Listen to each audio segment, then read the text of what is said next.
नमस्कार। आज हम आपको पावन यात्रा अमरनाथ की और शिव पार्वती की कथा सुनाएंगे। तो कथा को ध्यान से सुने। एक बार देवी पार्वती ने देवों के देव महादेव से पूछा, ऐसा क्यों है कि आप अजर अमर हैं, लेकिन मुझे हर जन्म में आपको नए रूप में आकर फिर से वर्षों तप के बाद प्राप्त करना होता है। जब मुझे आपको पाना ही है तो मेरी तपस्या इतनी कठिन क्यों, और आपके कंठ में पड़ी नरमुंड माला और अमर होने का क्या रहस्य है।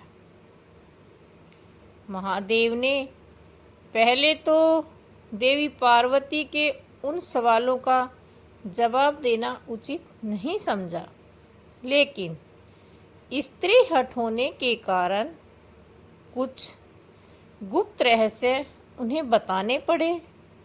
शिव महापुराण में मृत्यु से लेकर अजर अमर के कई रहस्य हैं, जिनमें एक साधना से जुड़ी अमर कथा बड़ी रोचक है, जिसे भक्तजन अमरत्व की कथा के रूप में जानते हैं।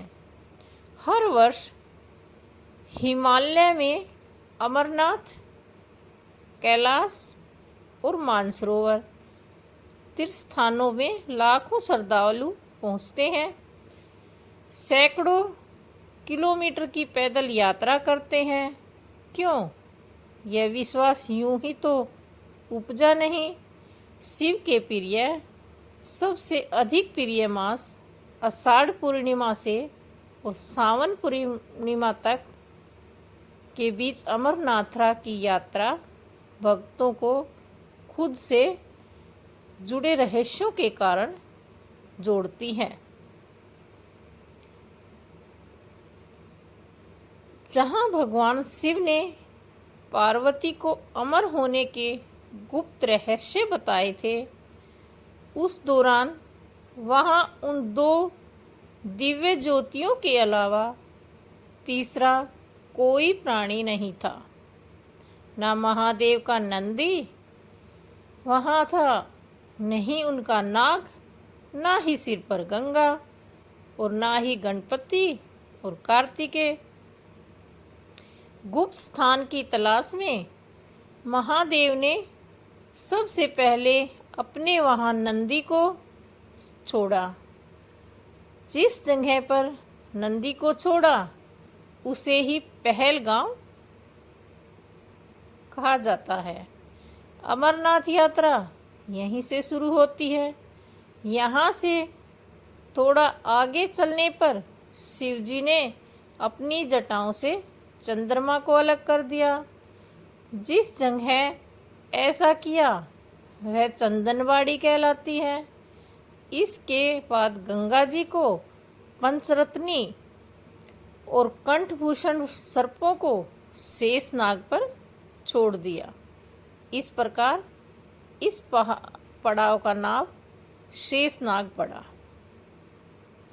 अमरनाथ यात्रा में पहलगांव के बाद अगला पड़ाव है गणेश टोप। मान्यता है कि इसी स्थान पर महादेव ने पुत्र गणेश को छोड़ा था। इस तरह इस जगह को महागुणा का पर्वत भी कहते हैं। इसके बाद महादेव ने जहाँ पिक्षु नामक कीड़े का त्याग किया, वह जगह पिक्षु घाटी है।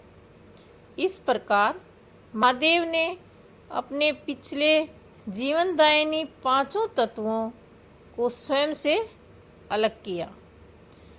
इसके बाद पार्वती के संग गुफा में महादेव ने प्रवेश किया। कोई तीसरा प्राणी यानी कोई व्यक्ति, पशु, पक्षी गुफा के अंदर नहीं घुस सकता। कथा को सुन सके उन्होंने चारों ओर अग्नि प्रज्वलित कर दी। फिर महादेव ने जीवन के गूढ़ रहस्यों की कथा शुरू की। कथा सुनते सुनते देवी पार्वती को नींद आ गई और वह सो गई। और महादेव को यह लगा कि पार्वती कथा सुन रही है। यह कथा इस समय 2 सफ़ेद कबूतर सुन रहे थे और बीच बीच में गूं गूं की आवाज़ निकाल रहे थे। महादेव को लगा कि पार्वती मुझे सुन रही है और बीच बीच में हुंकार भी भर रही है, क्योंकि वैसे भी भोले अपने मगन में थे तो सुनाते जा रहे थे, उनका ध्यान कबूतरों पर गया ही नहीं। दोनों कबूतर सुनते रहे। जब कथा समाप्त होने का महादेव का ध्यान पार्वती पर गया तो उन्हें पता चला कि वे तो सो रही हैं। तो कथा सुन कौन रहा था? उनकी दृष्टि तब 2 कबूतरों पे पड़ी तो महादेव को क्रोध आ गया। वहीं कबूतरों का जोड़ा उनकी शरण में आ गिरा और बोला, भगवान, हमने आपकी कथा सुनी है। यदि आप हमें मार देंगे तो ये कथा झूठी हो जाएगी। हमें पथ प्रदान करें। इस पर महादेव ने उन्हें वर दिया कि तुम सदा इस स्थान पर शिव व पार्वती के प्रतीक चिन्ह पर निवास करोगे। और अंत में कबूतर का यह जोड़ा अमर हो गया और यह गुफा अमरनाथ की साक्षी हो गई। इस तरह इस स्थान का नाम अमरनाथ पड़ा। मान्यता ये भी है कि आज भी इन 2 कबूतरों के दर्शन भक्तों को होते हैं। अमरनाथ गुफा में यह भी प्रतीक का ही चमत्कार, प्रकृति का ही चमत्कार है कि शिव की पूजा विशेष दिनों में बर्फ के शिवलिंग अपना आकार ले लेते हैं। यहाँ मौजूद शिवलिंग किसी आश्चर्य से कम नहीं। पवित्र गुफा में एक और माँ पार्वती और गणेश की भी अलग से बर्फ से निर्मित प्रतिरूपों के दर्शन किए जा सकते हैं। तो ये कथा आपको कैसी लगी? अगर हमारी कथा पसंद आती है तो प्लीज़ चैनल को सब्सक्राइब करें और अपने दोस्तों प्रियजनों के साथ शेयर करें आगे ऐसी कथाएं सुनने के लिए। धन्यवाद। नमस्कार।